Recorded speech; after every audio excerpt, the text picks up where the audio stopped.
Hello, Professor. Welcome to Hu's Project 1's presentation. My topic is Intro to Previous Work on Indoor Navigation using the vision. So the first thing is let's track the difference between the indoor navigation and the outdoor navigation. Usually, it's useless for using the GPS in indoor navigation. It's quite less accurate, and another problem in indoor navigation is that mostly there is no built-in maps for indoor navigation, and the usage are also different. For example, for outdoor navigation, usually we use Google Maps, and all the function we used is nearly in the outdoor navigation, but things are quite different in indoor navigation. Indoor navigation usually used in museum, tutoring, and in the shopping mall, and another important use is for the visually impaired. And since they have this different, how do we solve these problems by not using GPS, by not using the maps? One solution is that we can use camera instead of GPS, and we use the contiguously adaptive mean-shift algorithm to make the camera can capture what's moved and instead of GPS. And another thing, to replace the built-in map, we can use simultaneous location and mapping called SLAM algorithm and D-star algorithm instead. So what are these three algorithms trying to do? The cam shift is trying to obstacle detection for real-time camera input, and SLAM is constructing or updating a map of an unknown environment while simultaneously keeping track of an agent's location within it. But in this presentation, we just ignore this.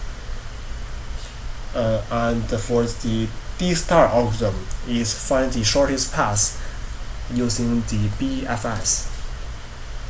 And let's begin with the cam shift. So before we introduce to the cam shift, there is another algorithm called mean shift. As you can see, the picture on the left-hand side is the result of the mean shift. First thing, we define a frame to things to capture, and we just capture the white car, and as the car becomes bigger and it becomes near, you can see we can track the car by make the frame shift. But there is a problem in this shift. As you can see, this frame size never changed. It's okay on the first picture because it shows the entire cars, but there is a problem on the third picture because it only shows one of the fourths of the car, and it will be quite dangerous for using mean shift algorithm to help visually impaired. Since assume the apps said, oh, it's fine, it's perfectly fine, you can walk through the car, but actually it's not okay because the apps can only identify one of fourths of the car, but actually the visually impaired may go through the car and hit the car. And so that's why we don't use the mean shift. How to solve this problem? By our thought, we can just say, oh, it's easy just to say, if you want to track this car and the car is become bigger, and the tracking frame will also become bigger, and that is the cam shift becomes popular in the indoor navigation, or say in the computer vision. And there is a pseudo idea of the cam shift. The first thing is that we need to have a HSV image, and we have to choose the initial search windows, size, and the location. And what is the HSV image? HSV image represents for hue, saturation, and value. As you can see, it is no longer built in the Cartesian coordinate as the RGBA does.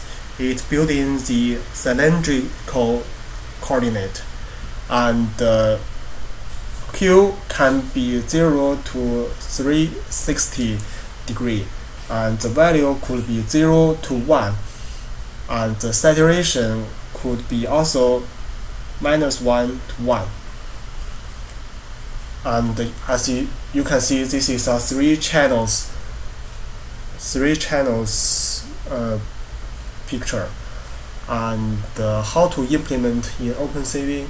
Oh, we can just say image proc convert color, and we say convert color RGBA to HSV, and the last parameter is channel. There is 3 channels in the HSV, so we define it as 3. And after we have the HSV image, we do some calculations. The first is to make a histogram, and then we calculate the probability distribution of the image because we have the histogram, and this step is called back projection. And the second thing is doing the mean shift as the cam shift core. As there are some formula here. First thing, we just compute the zeroth moment, and then we find the first moment, and then we compute the mean search window location by make a division. And the idea of this formula is find the center of mass within search window, and then center search window at the center of mass, and find the area under it. And if it's not converged, then we continue these steps until it's converged. Once it's converged, we can say, oh, this is the object we are tracking, and we resize the window previously we set, and by saying is size to the 2 times area to the 1/2, and we have to set calculation region at search window center, but larger in size than the search window, because we want to show something a little bigger, but that is not a problem. And there is the actual code for the OpenCV implementation. As you can see, the first thing is that we have a FLV called slow, and we read this video frame by frame. And first thing we track the frame and convert it from RGB or BGR whatever to the HSV, and we calculate its histogram, and we say it iterate 10 times or until a last frame. And we do the iteration here by first thing is to make a conversion and calculate the back projection as I said on the PPT before. Then we do a cam shift, and we draw the image on the output file, and after the iteration is finished and everything is done, and the result is already on the PPT. Let's go back to the PPT. And so there is a conclusion of the cam shift.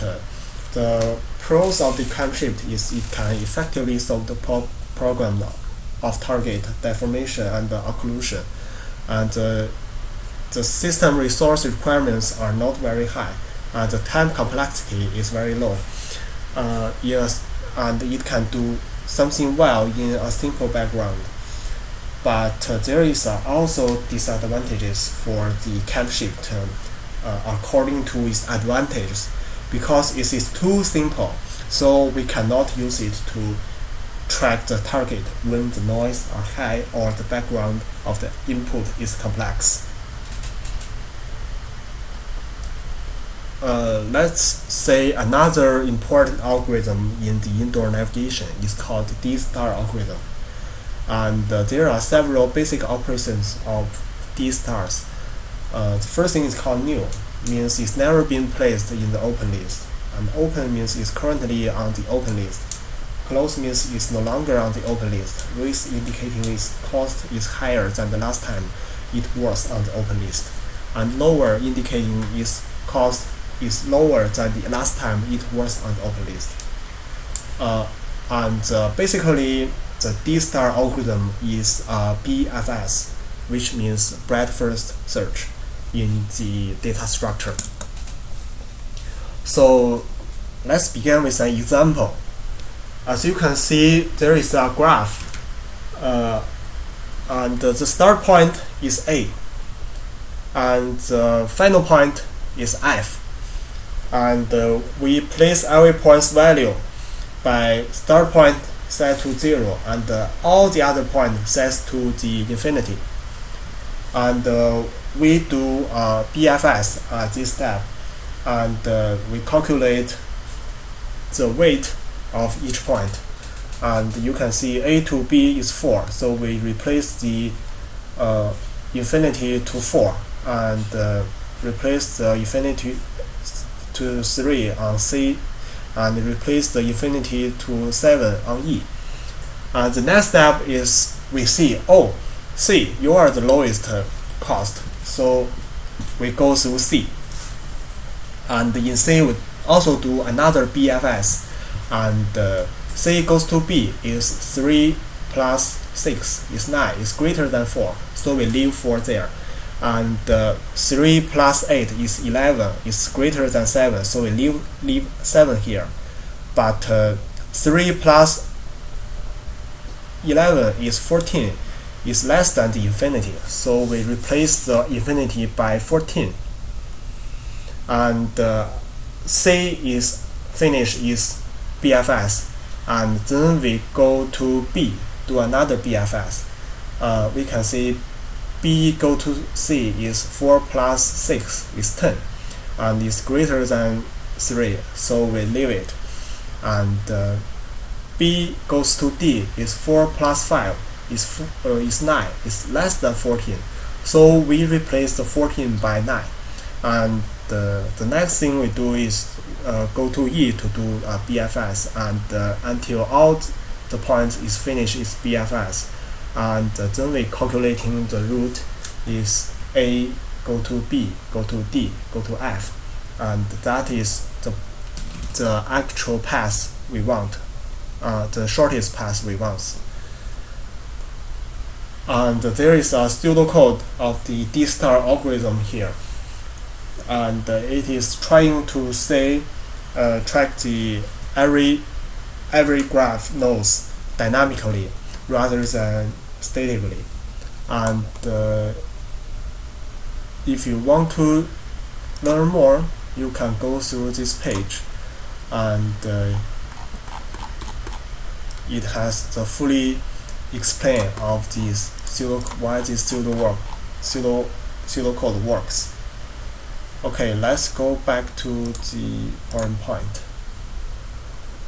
And there is another example for the D-star. Let's watch it.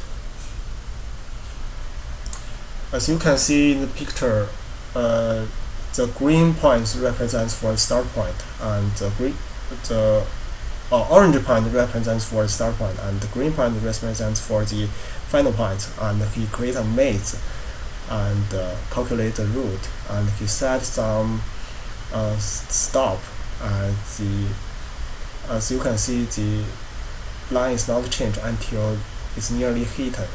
So the D-star algorithm will only calculate the nearest points priority, but not all the points priority. As you can see, it's finished.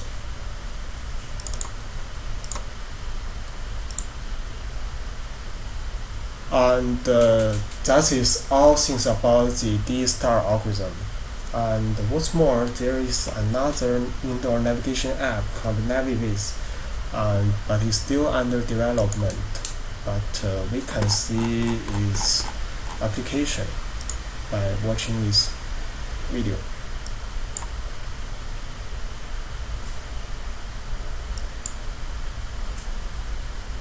you can see this map is already built in. It's neither use the SLAM nor using the D-star algorithm, I guess, but they just built in the map.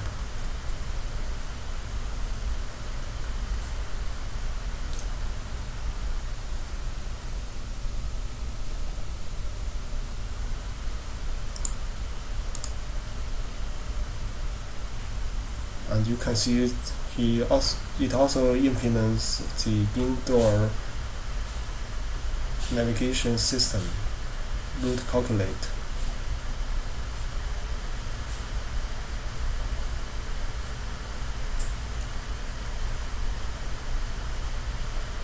And that is about the app.